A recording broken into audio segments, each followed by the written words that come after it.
All right, let's jump right into this. You know, foreign policy can feel like this super complicated game of chess, right? But every now and then, you get one moment, just one really strange interaction that kind of tells you the whole story.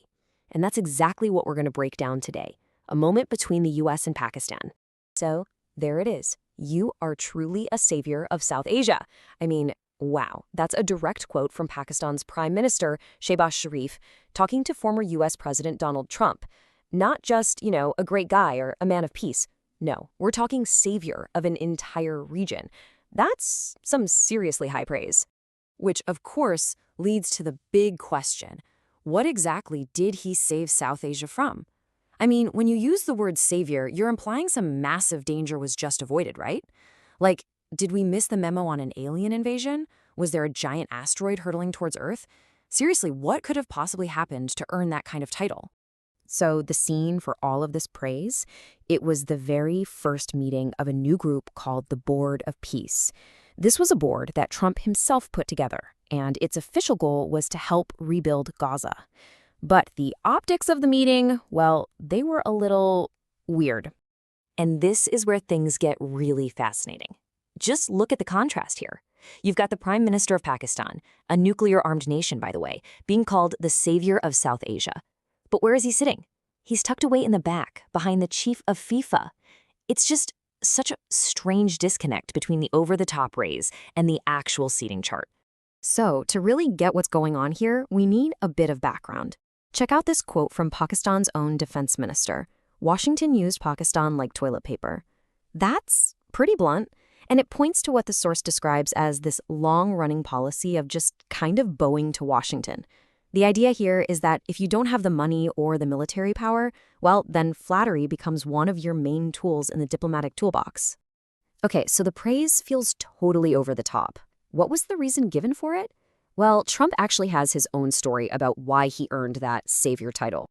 So in Trump's version of events, he looked over and saw India and Pakistan really going at it, as he put it.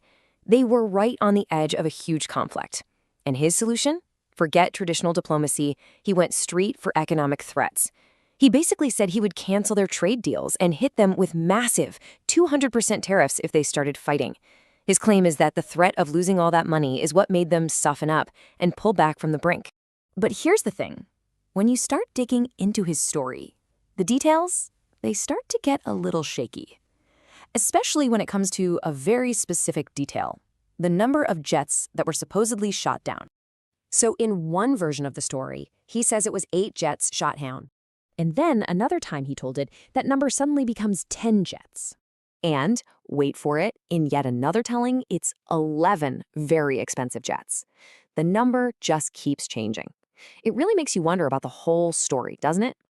Okay, so that's Trump's version. But it's not the only story out there. In fact, the source material we're looking at paints a totally different picture of how things actually calmed down. And here's the bottom line from this other version. The source says point blank that Trump did not mediate that ceasefire. It just wasn't what happened. Instead, what's described here is something that happened directly between India and Pakistan. It was a simple 3-step process. Step 1, Indian missiles hit military bases in Pakistan. Step 2, Pakistan reached out to India and asked for a ceasefire. And step 3, India said yes. Pretty straightforward, right? And notice who's completely absent from that equation? Yep, the United States. So all of this brings us right back to that meeting. If the whole savior story about the ceasefire doesn't quite check out, then what was this Board of Peace really all about? What was its actual purpose? Well, officially, the outcomes looked pretty good. They announced plans for Gaza, and all the member countries promised to chip in a total of $7 billion in aid. But the source we're looking at suggests there might have been something else going on beneath the surface. And here's that deeper agenda. The analysis basically defines this Board of Peace as, well, more than just a charity group. It's framed as an alternative to the United Nations, like a backup body that could be used to make certain actions look legitimate, especially actions the real UN would probably never sign off on. This table really nails the point. Think about it. The source gives this example. Could the US get the United Nations to approve an operation in Venezuela? No way. But this Board of Peace, which is basically full of friendly countries, they would almost certainly give it a green light. And just like that, you get this illusion of international support. So where does this all leave us? What's the big takeaway from this whole bizarre diplomatic moment? And is it going to have any lasting impact? Well, it's worth looking at the other big player here, India. And their strategy seems to be playing it cool. They haven't officially joined this board, but they did send an observer to the meeting. So they're not slamming the door shut, but they're not exactly rushing to join the club either. It's a classic case of cautious engagement. And at the end of the day, the source basically concludes that, yeah, this board might matter as long as Trump is around.